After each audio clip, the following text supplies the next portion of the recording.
Hi friends, ఈరోజు మా ఇంటి దగ్గర నేను చికెన్ నూడిల్స్ కొనుక్కుంటున్నానండి. సో చికెన్ కట్ చేస్తున్నాను అనమాట. చాలా టేస్టీగా వండారండి చికెన్ నూడిల్స్ అయితే. సో చికెన్ నూడిల్స్ ఇక్కడ ఎంత అంటే 80 రూపీస్ మాట. సో చూసారు కదా, చికెన్ పీసెస్ కట్ చేస్తున్నారు. 80 రూపీస్ అండి మా ఏరియాలో. So double egg chicken noodles అయితే ఇంకొంచెం కాస్ట్లీ ఉంటాయి అన్నమాట. ఇది ఓన్లీ చికెన్ నూడిల్స్ అండి. సో ఈ విధంగా చికెన్ని వాళ్ళు చిన్న చిన్న పీసెస్ కింద కట్ చేసేసుకుంటారన్నమాట. అర్థమవుతుందండి. సో చూసారా, ఈ విధంగా వెజిటబుల్స్ అన్నీ కట్ చేసుకొని ఉంచుకుంటారండి. ఆ తర్వాత ఆయిల్ వేస్తారు. ఆయిల్ వేసిన తర్వాత బాగా కాగిన తర్వాత సో వన్ బై వన్ ఏమేస్తారో మనం ఈ వీడియోలో చూద్దామండి. అర్థమవుతుందండి. సో చాలా టేస్టీగా అయితే చేశారండి. నాకైతే ఎంత నచ్చిందో చికెన్ నూడిల్స్. కాకపోతే రోజు తినం కదండి, అప్పుడప్పుడు తింటాం. సో ఆ తర్వాత మనం ఎగ్ వేయాలండి. సో వీళ్ళు ఎగ్ వేసారన్నమాట. బాగా నూనె కాగాలండి. కాగిన తర్వాతే వాళ్ళు ఎగ్ వేసారండి. ఎగ్ వేసారు. మళ్ళీ ఎగ్ మీద ఏమి ఉప్పు కారం అటువంటివి ఏమీ చల్లలేదు. ఆ తర్వాత వెజిటబుల్స్ వేసారండి. చూసారు కదా vegetables. So capsicum, carrot, cabbage ముక్కలు వేసేసారన్నమాట.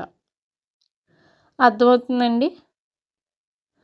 సో వేసి ఆ తర్వాత చికెన్ వేసారండి. చికెన్ వేసారు. సో చాలా టేస్టీగా చేస్తారండి బయటైతే. మనము చేసుకున్న బయట టేస్ట్ మనకి రాదు మాట. నేను చాలాసార్లు చేశాను కానీ బయట టేస్ట్ అయితే మనకు రాదు. కాకపోతే తినొచ్చు, మనం చేసిన టేస్టీగానే ఉంటుంది. కానీ బయట అజినోమోటో వేస్తారు కదా, అందుకనే మనం వెయ్యం కదండి, అందుకనే మనకు ఆ టేస్ట్ రాదన్నమాట. సో ఆ తర్వాత నూడిల్స్ వేసేస్తున్నారండి.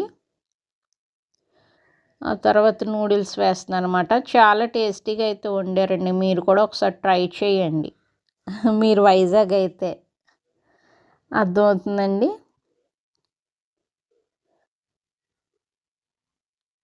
సో ఈ విధంగా చక్కగా బాగా కలపాలండి. ఏంటంటే వీళ్ళు హై ఫ్లేమ్‌లోనే నూడిల్స్ అంతా చేస్తారండి. మంచి హై ఫ్లేమ్‌లో చేస్తారు. సో చాలా హై ఫ్లేమ్‌లోనే చేస్తారండి. ఆ తర్వాత ఉప్పేశారు, అజినోమోటో వేశారు, కారం వేశారు. ఆ తర్వాత ఏంటంటేనండి, వీళ్ళు చికెన్ మసాలా కూడా వేశారన్నమాట. చికెన్ మసాలా కూడా వేశారు. వీళ్ళు ఏమేమి మసాలాలు వాడారో మీకు చూపిస్తాను. లాస్ట్‌లో ఈయనే చెప్తారన్నమాట. మీకు ఏమేమి మసాలాలు వాళ్ళు వాడతారో లాస్ట్‌లో ఈయన చూపించారు. అది నేను మీకు చెప్తానండి. సో ఈ విధంగా చక్కగా బాగా కలిపారండి. చూసారా ఎంత హై ఫ్లేమ్‌లో కుక్ చేస్తున్నారో. సో పొగలు పొగలు వచ్చేసినాయన్నమాట. కాకపోతే చాలా టేస్టీగా ఉందండి. ఇలా హై ఫ్లేమ్‌లో వండితేనే టేస్టీగా ఉంటదన్నమాట. సో ఆ తర్వాత సాసెస్ ఏసారండి. మీకు తెలిసిందే కదా, సోయా సాస్ ఏసారు, వెనిగర్ ఏసారన్నమాట. వేసి బాగా కలుపుతున్నారన్నమాట. వీళ్ళు హై ఫ్లేమ్‌లోనే వండుతారండి. హై ఫ్లేమ్‌లో వండడం వల్లనే మంచి టేస్ట్ వస్తదన్నమాట నూడిల్స్‌కి. అర్థమవుతుందండి. సో చక్కగా ఈ విధంగా కలిపారు. ఇంక అయిపోయినట్టేనండి. ప్యాక్ చేసేస్తారు ఇప్పుడు. సో మనం కూడా ఎప్పుడైనా నూడిల్స్ ఇంట్లో వండుకునేటప్పుడు హై ఫ్లేమ్‌లో వండుకోవాలండి, ఇటువంటి పాత్రల్లో. అప్పుడు మనకి చాలా బావుంటదన్నమాట. ఇవన్నీ ఐరన్ కడాయిలండి. వీళ్ళు వాడేవి ఐరన్ కడాయిలమాట. అర్థమవుతుందండి. మన ఇంట్లో కూడా ఉంటాయి కదా, వాటితో మనం ఈ విధంగా నూడిల్స్ టేస్టీగా వండుకోవచ్చుమాట. So pack చేసేస్తున్నారన్నమాట. నేను లాస్ట్‌లో అడిగానమాట, వాళ్ళు ఏమేమి వాడుతున్నారు అని అడిగాను. మీకు చూపిస్తానండి. ఆ వీడియో కూడా క్లిప్ అనేది ఇందులోనే యాడ్ చేశానమాట. అర్థమవుతుందండి. సో నేనైతే చాలా హ్యాపీగా ఎంజాయ్ చేస్తూ తిన్నానండి ఇంట్లో. చాలా టేస్టీగా ఉందన్నమాట. ఎంత టేస్టీగా ఉందో, చాలా రోజుల తర్వాత మళ్ళీ అంత టేస్టీ నూడిల్స్ తిన్నానండి. అర్థమవుతుందా?